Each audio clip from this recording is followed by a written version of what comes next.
Bonjour à tous. Bonjour.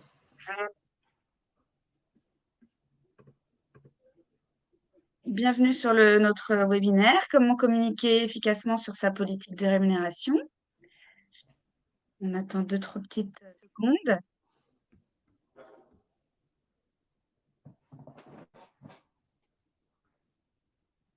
Voilà, Sacha, je pense qu'on va pouvoir On commencer commence, oui. tranquillement.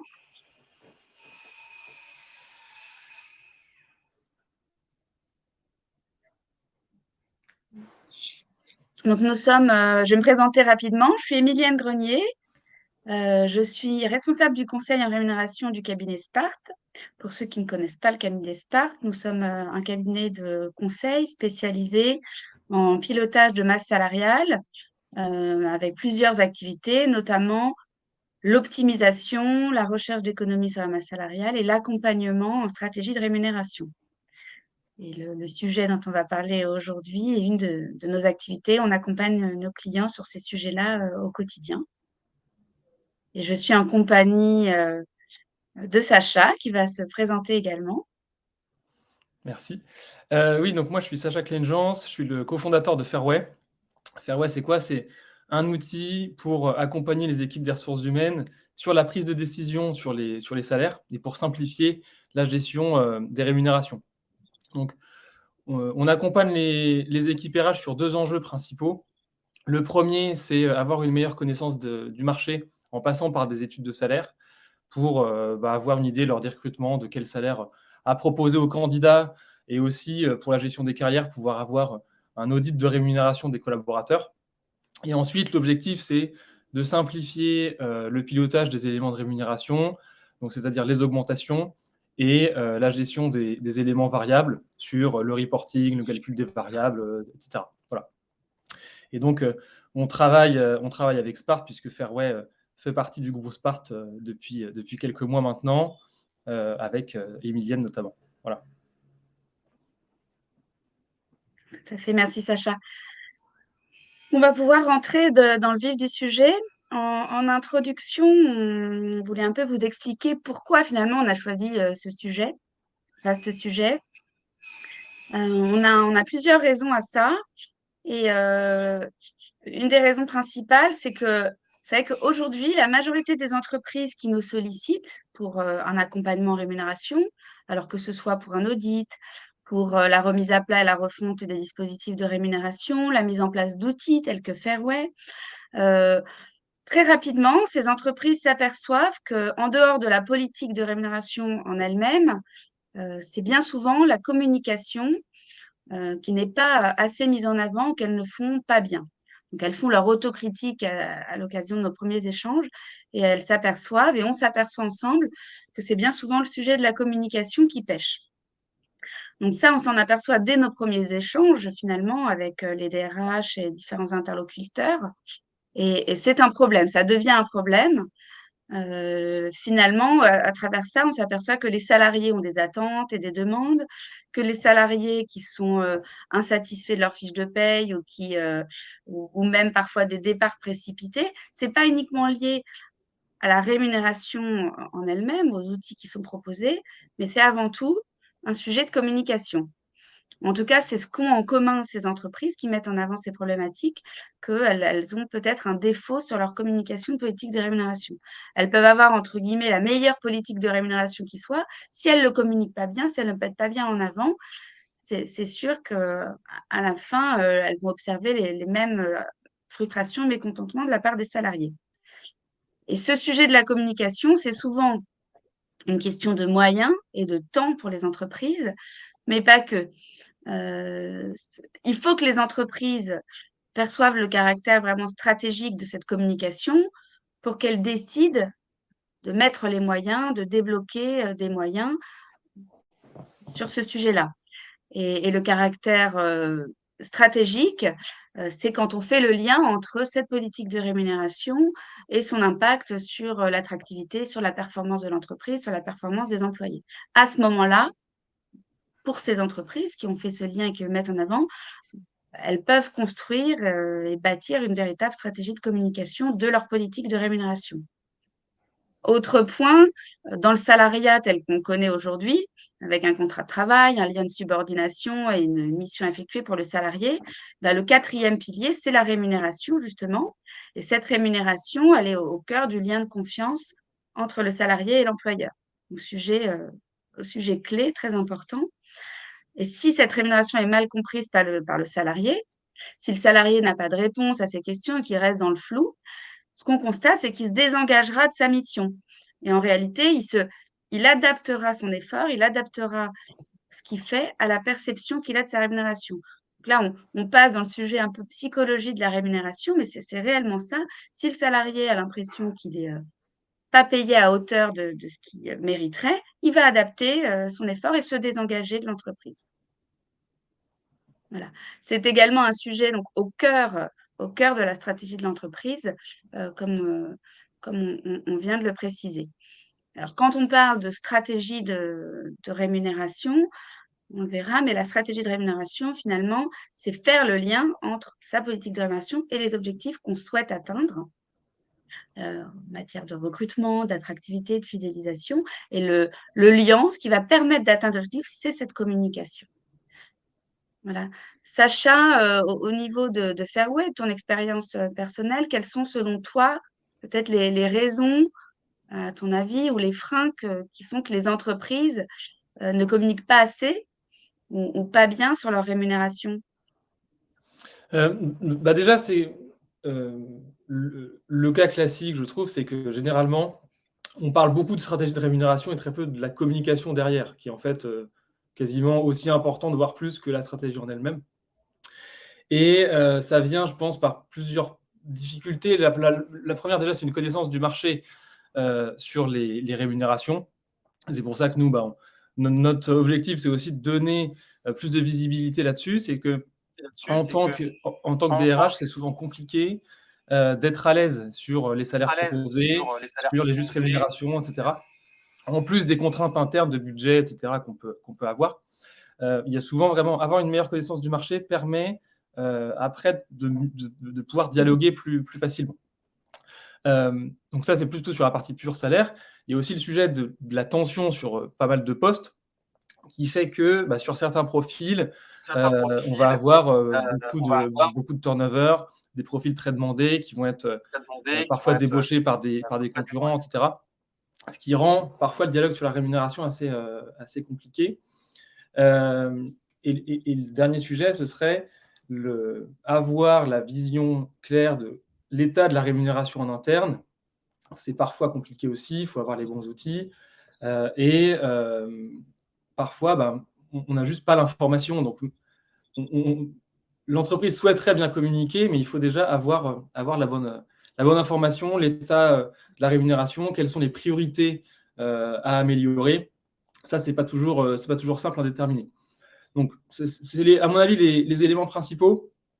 Et ensuite, il y a le côté un peu sensible de ce sujet-là, notamment en France, où parfois, bah, on préfère éviter, le sujet, et on préfère éviter de communiquer sur la rémunération de peur de se tromper ou de peur de lever des frustrations. Mais on le verra tout à l'heure. L'idée, c'est plutôt mieux vaut en parler pour anticiper, les frustrations plutôt que d'attendre et Mmh. avoir après des situations beaucoup trop, compliquées, ensuite. Voilà. Donc on voit souvent que une bonne communication, ça passe par, l'implication de tous les acteurs, que ce soit équipe RH, manager et aussi les collaborateurs. Et l'objectif, c'est, bah, de sonder aussi, chacune des parties et d'être à l'écoute après des enjeux de chacun, quoi. Voilà. Exactement. Mmh. Tout à fait. Bonne analyse. Hem Donc après cette introduction, le sujet, c'est de réfléchir à pourquoi est-ce important, de communiquer sur sa politique de rémunération, si on structure un peu les choses. D'un côté, on va retrouver, les atouts et également les limites. Vous savez, c'est dans chaque sujet, il y a 2 on a 2 moteurs, 2 leviers. Il y a ce que ça nous apporte et ce que on souhaite à tout prix éviter ou les peurs que ça peut générer.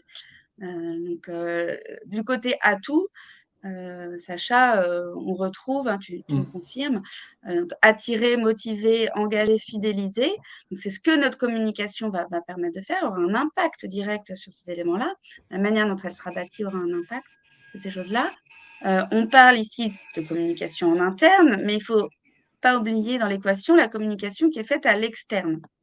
Et c'est ce qui va servir à améliorer son image de marque. Beaucoup d'entreprises utilisent la politique de rémunération qu'elles proposent à leurs salariés comme un outil, un objet marketing pour développer leur attractivité à l'externe, en communiquant sur leur blog, sur les réseaux, en faire une vraie image de marque. Oui, Voilà. Et autre juste point intéressant sur pardon. les atouts, c'est le fait d'aider les salariés à se projeter. C'est-à-dire que les salariés, en dehors de la rémunération qu'ils ont à un instant T, ont besoin d'avoir de la visibilité sur l'avenir. S'ils évoluent dans l'entreprise, s'ils évoluent au sein de leur poste, qu'est-ce que ça va leur apporter? Et ce chemin-là, ce chemin de carrière avec la rémunération qui va en face, est important à structurer et à communiquer. Et Mylène, pour rebondir là-dessus justement, le sur la communication liée à la rémunération, on voit, je trouve, assez souvent, c'est que, il y a souvent, soit pas de communication ou pas assez de communication, qui fait que, bah, ce sujet est souvent un poids et c'est, source de frustration. Mais par contre, assez rapidement, si on prend le sujet et qu'on décide d'y consacrer du temps, ça peut assez rapidement, en fait, devenir un atout, mais il y a rarement de juste milieu. C'est soit un sujet de conflit, soit, un atout, mais c'est heu, rarement un sujet, plutôt, plutôt neutre, dans une entreprise. C'est quand même un sujet fort, même émotionnellement pour les collaborateurs, c'est souvent, un sujet important. Merci. Donc, quelques chiffres pour illustrer nos propos. Vous avez ici le résultat issu de 3 études différentes. Ce sont des études réalisées auprès de salariés ou bien de direction d'entreprise. Une première étude américaine de PayScale, donc fait aux US, une étude québécoise également, une étude IFOP française. Donc, les 3 études montrent que la rémunération est quand même un sujet un peu particulier et que les salariés, il y a souvent un décalage entre la perception qu'ont les salariés de ce qu'ils gagnent, de leur rémunération, de leur positionnement par rapport au marché, par rapport à la réalité. Et ça, c'est assez fréquent, mais c'est pas de leur faute. On peut pas forcément leur reprocher dans la mesure où l'entreprise ne met rien en place pour éviter ça. Donc, on peut dire que c'est normal qu'un salarié se sente sous-payé par rapport au marché ou ait ce sentiment-là, sauf si l'entreprise a une communication et met en place des choses pour éviter de tomber dans ces travers qui sont tout à fait humains et finalement normaux. Les salariés sur ce sujet de la rémunération ont en permanence besoin d'être rassurés. On le voit lors d'entretiens, lors d'enquêtes. Il faut réassurer en permanence, réexpliquer, donner des éléments de compréhension, aider à se projeter, et ça plusieurs fois dans l'année. Et les entreprises, derrière, ont un grand intérêt à développer une stratégie de communication, de s'outiller pour avoir les bonnes données, pour communiquer les bonnes informations et surtout être proactive. Le risque qui apparaît et qui arrive assez régulièrement, c'est de prendre le sujet après coup, d'attendre que les salariés viennent poser leur démission, ça c'est l'extrême, mais viennent en parler pour réagir. Alors qu'une proactivité,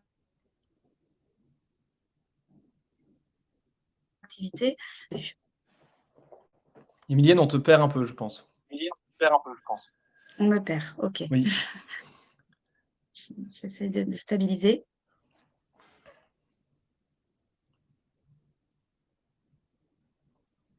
Donc, on a pu définir 3 catégories d'entreprises par rapport à l'état des lieux de leur communication sur la politique de rémunération. Donc, on a les stars. Les stars, c'est celles qui communiquent régulièrement, en interne, en externe, qui maîtrisent, pour lesquelles le sujet est parfaitement maîtrisé et mis en œuvre. Les espoirs, C'est celles qui vont donner les informations essentielles, qui communiquent en interne, qui donnent l'info, que ce soit via un livret d'accueil, ça peut être un intranet ou tout autre support. Mais on observe un décalage entre le discours tenu par les managers, qui n'est pas forcément uniforme, où les managers ne sont pas forcément à l'aise avec le sujet, et les informations qui sont communiquées. Et enfin, les outsiders, celles qui donnent les informations de base à l'embauche, et puis ensuite qui n'en parlent, qui sont vraiment peu à l'aise avec le sujet, qui n'en parlent pas du tout, sauf quand un salarié vient taper à la porte et que parfois il est déjà même un peu trop tard, et que les entreprises sont prises de court sur les sujets de salaire. On va vous proposer un petit sondage pour que vous puissiez chacun vous situer parmi ces 3 catégories. Donc, pour répondre au sondage, vous allez pouvoir y répondre directement dans le webinaire. Je laisse une petite vingtaine de secondes pour que chacun puisse répondre. Il est à droite. Ouais. Il est à droite.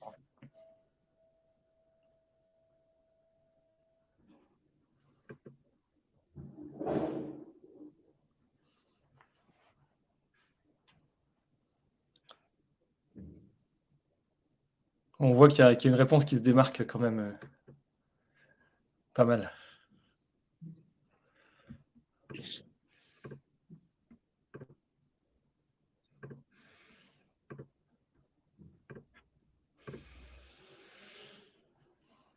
Ok, donc on a plus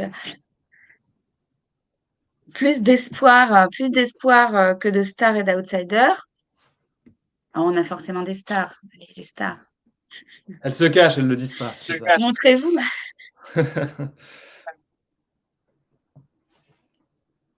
Sous les feux de la rampe. Est-ce que tu t'attendais à ce résultat, Emilienne? Comment? Est-ce que tu t'attendais à ce résultat? Je m'attendais à ce qu'il y ait quand même des stars qu'on aurait pu justement interroger. Non, mais c'est vrai que c'est souvent ce qu'on observe en toute franchise. Le fait d'avoir une parfaite communication et surtout sur le fait que les managers ont besoin d'être un peu secourus et aidés sur ces sujets, c'est ce qu'on retrouve le plus souvent et c'est normal. C'est un sujet, c'est une discipline à part entière et les managers ont souvent besoin un peu d'aide dessus, en dehors de la communication papier ou digitale qui est faite. Merci à tous d'avoir répondu en tout cas. Donc, vous voyez les résultats qui s'affichent. On a une majorité qui se détache sur la catégorie espoir.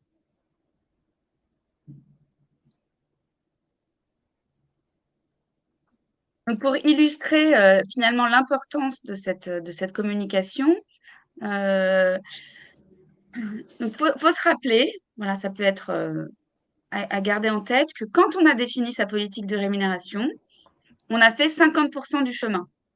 Et que pour atteindre sa cible, ça va être vos objectifs de recrutement, vos objectifs de motivation, de fidélisation, d'implication des salariés. Bah, quand on a fait 50% du chemin, il reste 50% du chemin et c'est toute la politique, la stratégie de communication que vous allez mettre en place pour communiquer ce que vous avez défini qui va vous aider à faire le reste du chemin. Donc, il faut l'organiser, impliquer les bonnes personnes et y consacrer du temps. Donc, si on dit 50-50, ça va être autant de temps presque consacré à définir ces outils de rémunération. Quand on parle d'outils de rémunération, c'est aussi bien les fixes que les primes variables, que les avantages sociaux. Autant de temps à les définir qu'à les communiquer derrière. Sans forcément à chaque fois dire qu'on va tout revoir, tout réinventer. Il s'agit, dans un certain nombre de cas, de simplement communiquer, bien communiquer les choses, bien former les managers, impliquer les parties prenantes.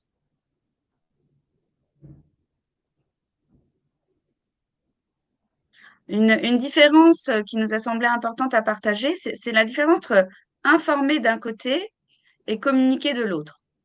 Donc, informer, ça va être une première étape dans notre stratégie de communication, où derrière le terme informer, il s'agit plus de délivrer un message, de donner une information, d'apporter de nouvelles connaissances. Pour ça, on a des outils qui existent, qui sont bien, notamment le livret d'accueil, le BSI. Le BSI, c'est le bilan social individuel. Dans sa forme classique, le BSI permet d'apporter un certain nombre d'informations aux salariés individualisées avec les montants, ce qu'ils perçoivent sur chaque ligne de salaire. Finalement, le BSI, ça va être souvent une traduction aussi du bulletin de salaire pour le rendre plus intelligible pour les salariés. Le livret d'accueil, alors pas toujours, mais régulièrement, on voit dans les livrets d'accueil des entreprises un paragraphe sur la rémunération où on liste les éléments de rémunération que le salarié va pouvoir retrouver. Et le cas échéant, les personnes à qui s'adresser pour tel et tel sujet. Mais ça reste une liste. Voilà, il y a peu de pédagogie, peu d'explications dans le détail. On retrouve également d'autres informations sur les rémunérations qui sont produites, elles, par les entreprises. L'entreprise va avoir une approche coût, une approche évolution de la masse salariale, équité. À ce titre-là, il y a le BDESE, donc c'est la base de données économiques, sociales et environnementales qui est une obligation pour les entreprises avec dedans des indicateurs rémunération à fournir obligatoirement, à transmettre au CSE. Mais ça s'arrête là. Souvent, ils sont transmis au CSE, peu expliqués, et ensuite pas du tout expliquer derrière aux équipes ou aux managers. Il y a l'index égalité professionnelle aussi qui met en avant les écarts ou pas d'ailleurs entre les salaires hommes-femmes. Donc, c'est une obligation de produire cet index, mais ça ne va pas plus loin. Très souvent, ça ne va pas plus loin. À l'inverse, communiquer, donc c'est la deuxième étape, ça va plus loin qu'informer. Et le but, vraiment la différence qu'il va y avoir entre informer et communiquer, c'est que dans la notion de communication, on va chercher une interaction, une mise en commun, c'est-à-dire créer un dialogue autour de n'importe quel sujet. Là, c'est la rémunération. Donc, c'est ouvrir le dialogue entre le salarié et l'employeur. Et quand on passe d'une information à une communication, c'est qu'on va créer les conditions de l'échange, du partage sur le sujet de la rémunération. Alors, comment s'y prendre? C'est tout là l'enjeu, c'est partir des attentes et des besoins du salarié, donc les interroger, être à leur écoute, trouver les bons moments pour les interroger, leur demander réellement est-ce que vous êtes satisfait, c'est d'aller à la pêche à l'information, se montrer à leur écoute.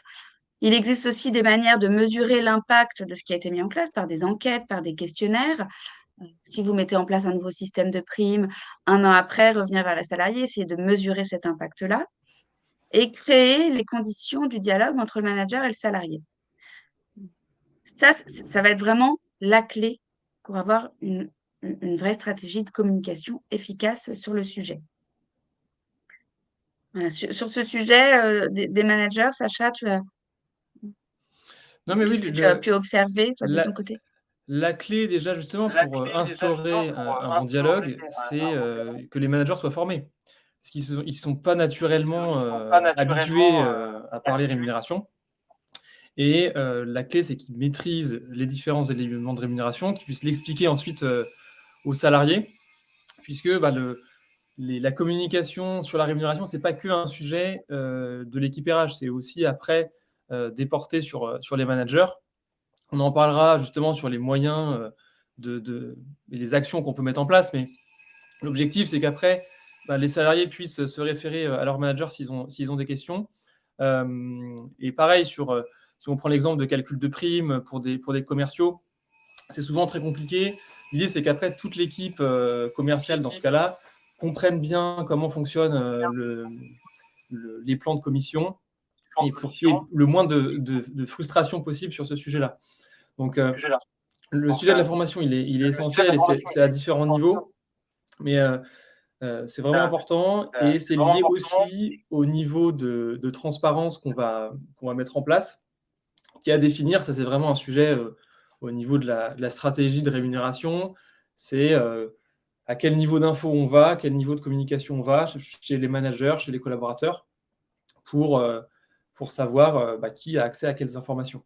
Mais l'idée, c'est une fois qu'on définit le niveau de transparence, en découle différents canaux de communication, différents temps de communication aussi, pour que chacun soit au courant des modalités de chaque élément du package. Voilà.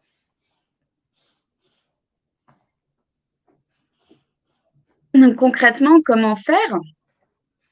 Alors, petit jeu de mots pour dire que ce sujet de la communication sur la rémunération devrait être finalement le secret le moins bien gardé de l'entreprise. En parler, le diffuser, en gardant une certaine maîtrise du sujet. Il y a aussi, en horizontal, des salariés qui peuvent échanger entre eux, mais parfois laisser trop les échanges sans structurer les choses, on risque aussi d'avoir de fausses informations, plutôt une interprétation qui est faite. Donc, pour bien faire, on le disait juste avant, c'est partir, être à l'écoute des salariés pour avoir leur adhésion, pour bien comprendre la façon dont eux comprennent les choses, c'est les interroger, créer les moments pour les interroger. Je donne deux exemples de vécu. Donc, une étude qui a été faite, donc une étude en ligne, pour mesurer l'impact un an après, suite à la mise en place d'une nouvelle prime mensuelle pour toute une population de salariés. Et les retours étaient assez mitigés. Les retours ont été de dire que les règles étaient encore un peu floues, que la prime était intéressante, mais qu'il n'y avait pas assez de suivi possible en temps réel notamment, et que les managers n'étaient pas assez informés. Donc ça a permis derrière de corriger le tir et de revoir les choses.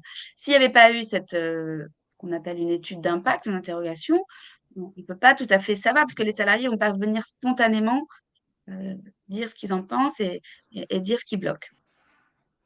Un autre exemple, il s'agissait d'un challenge commercial d'ampleur nationale dans des magasins, dans le retail, qui n'avait pas fonctionné. Et c'est en interrogeant des salariés a posteriori que l'entreprise s'est aperçue que le problème venait de quelque chose de très précis, c'est que ce challenge n'impliquait pas les apprentis, n'impliquait pas les stagiaires dans les différents magasins, et que de ce fait-là, les salariés avaient organisé une sorte de boycott du challenge parce qu'ils n'étaient pas satisfaits que les apprentis et les stagiaires ne soient pas impliqués, mais ne l'avaient pas dit directement.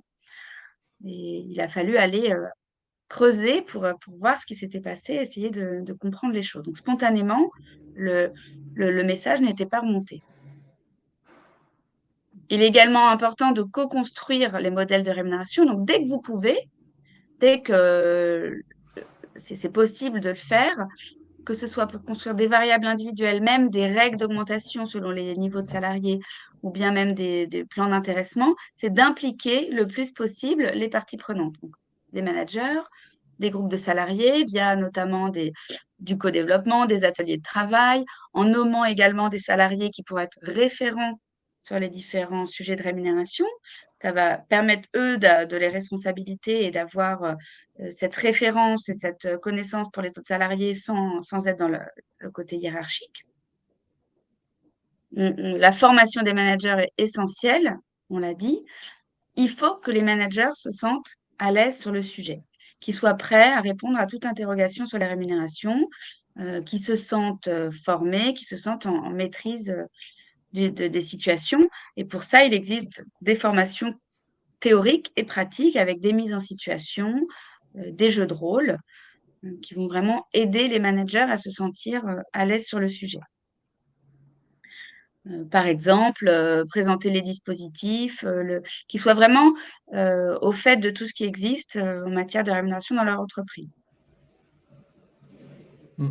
Pour rebondir, sur ce que tu dis, Émilienne, hem, les managers, ils doivent pouvoir aussi, heu heu, expliquer donc la façon dont on a déterminé, les salaires des collaborateurs, le justifier aussi, selon les différents critères qui sont, dans la politique de rémunération. Dire: «Bah, voilà, selon le niveau de seniorité, selon, le lieu géographique, le métier et cetera, la politique de rémunération fait que, il y a une différence entre, le salaire de telle personne et telle personne parce que, voilà, et là, il doit détailler les éléments et derrière les la politique de rémunération qui a décidé ces règles-là. Ça, c'est important que ce soit très clair parce que souvent, si on voit que ça commence à être flou, le salarié va pas forcément comprendre, pourquoi, on a cette rémunération-là et c'est important de trouver le sens et la raison de, pourquoi ce salaire a été fixé comme ça. Ça, c'est vraiment important et justement, c'est là où après, une fois que le manager a été formé, bah, il y a le sujet de comment on dialogue avec le salarié Et c'est là qu'en termes de communication, il y a plusieurs niveaux, que ça soit collectif ou individuel, donc différents modes de communication. Niveau collectif, c'est on fait des annonces à toute l'entreprise sur un changement de la politique de rémunération, sur la prochaine période, enfin la prochaine phase de revue de salaire, un nouvel élément du package qui va être ajouté, par exemple. Donc ça, c'est vraiment au niveau collectif. Mais au niveau individuel, c'est aussi important de communiquer avec chacun, que ce soit lors d'entretien ou autre. Il y a aussi un sujet de temps, c'est-à-dire que selon les éléments de rémunération, le temps n'est pas le même. C'est-à-dire si on parle d'augmentation, on va plutôt être sur un temps annuel, c'est-à-dire qu'on peut communiquer qu'une fois par an sur les évolutions de la politique, sur les augmentations. Par contre, si on parle de rémunération variable, là, il y a un sujet qui va être sûrement plus récurrent, notamment pour des commerciaux où on va être habituellement au mois ou au trimestre. Et là, on va avoir sur le montant des variables, des primes de chacun, une communication au mois, mais on peut aussi avoir dans certaines entreprises des outils et des process qui font que les commerciaux ont une information sur leur commission en temps réel selon le nombre de ventes qu'ils ont fait, le chiffre d'affaires, etc. Donc on passe parfois de communication très courte à d'autres temps plus longs. Et donc là-dessus, il faut à chaque fois former les managers, que l'équipe RH aussi participe, pour que les collaborateurs aient des réponses à leurs attentes à chaque fois. Donc, formation, première chose. Deuxième chose, on en parlait tout à l'heure, c'est la transparence, où là, il y a le niveau le pire qui est, il n'y a aucune transparence, la politique de rémunération est un secret gardé par la direction et l'équipe RH, et aucun collaborateur n'a d'informations. Ça, c'est la situation la pire. Le deuxième cas, c'est on met en place une transparence pour expliquer certaines règles de calcul, certains éléments qui vont être pris en compte pour déterminer les packages. Ça, c'est quand même pas mal d'entreprises. Et après, on a le cas qui est vraiment pour très peu d'entreprises, mais certaines en font, on en parlera tout à l'heure, un atout pour leur image de marque, c'est la transparence totale, où là, tout le monde a connaissance des salaires de chacun des collaborateurs, qui a un cas extrême qui demande de répondre à d'autres problèmes. Mais sur la transparence intermédiaire, où on va communiquer sur les règles de calcul, le fonctionnement, ça permet de s'y retrouver, ça permet aux collaborateurs aussi de poser des questions. Après, c'est justement à l'équipe RH de dire non, sur ce sujet-là, on ne communique pas précisément sur le salaire du collègue à côté ou sur le salaire de l'équipe en face. Par contre, on va communiquer sur les évolutions et les critères de prise en compte. Pour le cas concret de comment on va faire pour la communication, il y a plein de moyens. On parlait du livret d'accueil, Emilienne t'en parlait tout à l'heure, en disant que on en parle un peu parce que c'est un sujet qui arrive souvent. Et dans le livret d'accueil, on a souvent un slide sur la rémunération et c'est tout. Pour bien communiquer, l'idée, c'est quand même de documenter tous les éléments du package avec toutes les conditions d'éligibilité, les modes de calcul, les modalités de paiement, comment ça se passe pour le reporting, quelle est la récurrence, etc. Donc, nous, ce qu'on conseille, c'est de rédiger ce document-là qui doit être à jour et qui doit surtout être accessible par tout le monde. L'idée, c'est pas que ce soit un document qu'on envoie une fois par an et après on l'oublie. Il faut le mettre à un endroit accessible pour que chacun puisse le consulter. Et aussi, c'est important de le vulgariser puisque tout le monde n'est pas forcément à l'aise avec certains éléments de rémunération qui peuvent être assez techniques. Donc, il faut essayer de le vulgariser au maximum pour que tout le monde puisse comprendre. Voilà. Ensuite, dernier point, c'est avoir des outils et des process pour améliorer la communication. Et là-dessus, le sujet principal, c'est simplifier les échanges sur la rémunération. C'est souvent compliqué. L'exemple, c'est pour des commerciaux, les frustrations entre le reporting des éléments, enfin des ventes et du chiffre d'affaires qui a été réalisé, et le moment où la prime est effectivement reversée. On voit qu'il y a souvent des frustrations là-dessus. Pareil, je garde sur l'exemple des commerciaux. On a parfois des process dans les équipes qui sont tellement lourds que c'est très compliqué de savoir où on en est dans le mois. Selon les objectifs, on a un commercial qui a un objectif de 20 ventes dans le mois. Il faut avoir les outils pour lui permettre de se projeter sur où est-ce qu'il en est, quel niveau de performance il a, quel est le variable qui va être associé pour ce mois-ci.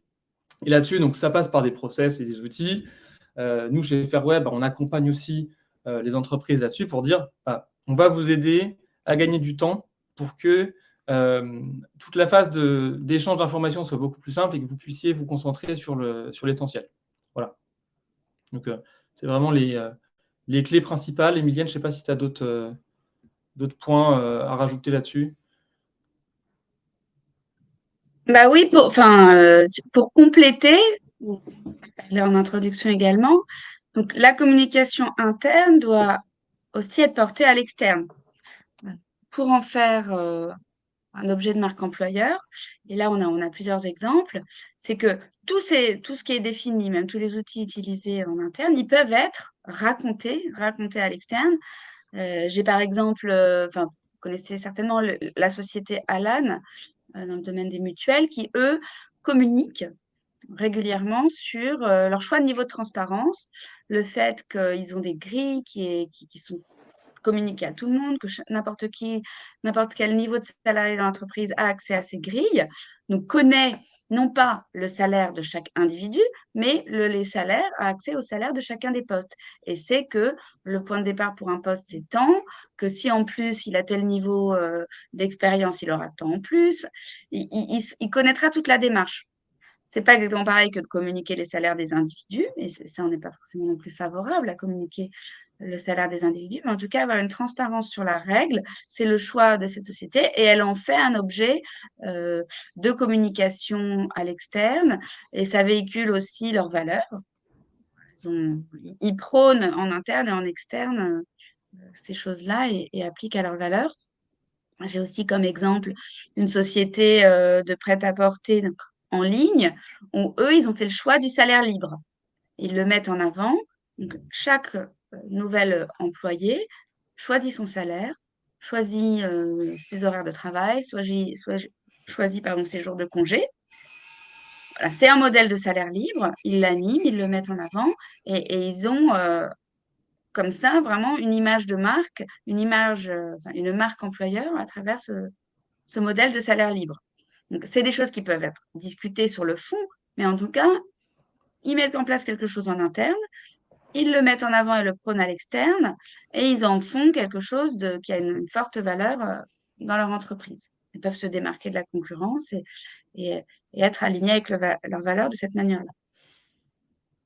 Sur ces démarches-là, il faut quand même noter que c'est quand même très compliqué de le mettre en place dans une entreprise existante. Parce qu'il y a de l'historique et passer au salaire libre, c'est quasiment impossible en fait. Donc c'est quand même pour des cas très, très particuliers.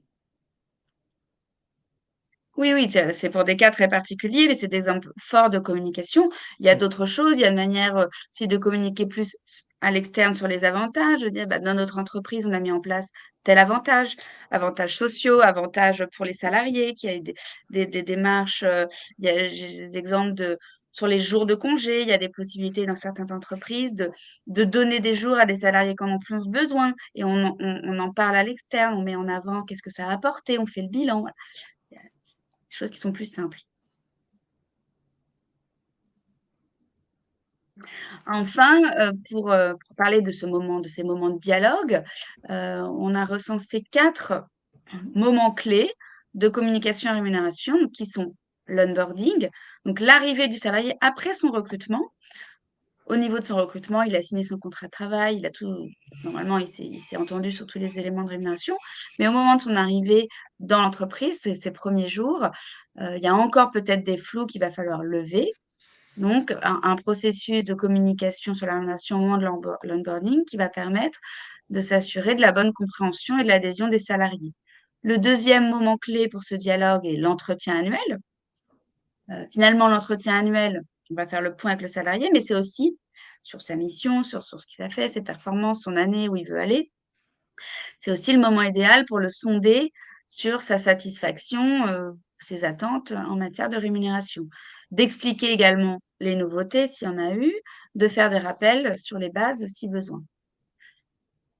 Le troisième moment clé, c'est les NAO. Alors, les NAO, il y en a pas dans toutes les entreprises, ça dépend s'il y a des syndicats ou pas, mais il y a au moins une période de révision des salaires. Ou NAO, période de révision des salaires. Ça va être important d'annoncer individuellement les augmentations de salaire à chacun des salariés, dire pourquoi il y a eu ces augmentations de fait, faire de la pédagogie sur les règles qui sont appliquées dans l'entreprise, ceci pour éviter, les frustrations et aussi, être à l'écoute des salariés.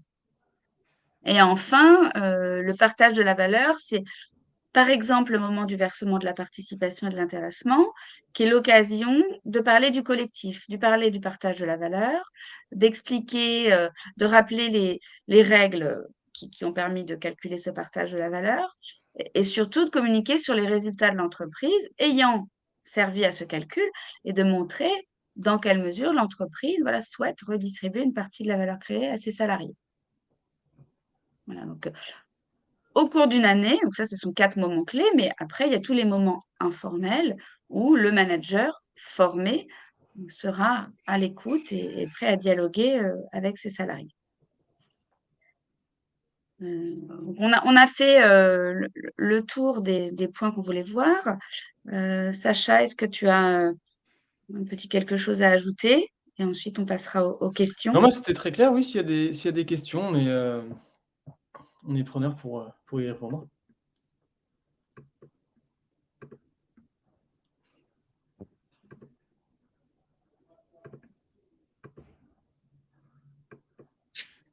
N'hésitez pas à poser vos questions.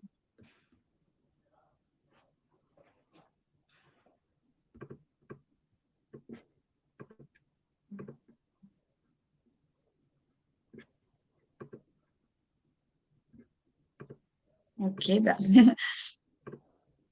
c'est toujours le moment délicat, le moment du question dans les webinaires, mais on sera ravis, on reste à votre écoute, donc n'hésitez pas à nous contacter, par ailleurs. Si vous avez des questions peut-être plus, personnelles par rapport à votre entreprise, des situations que vous rencontrez et sur lesquelles on serait ravis de vous éclairer, et de vous aider dans la mesure du possible.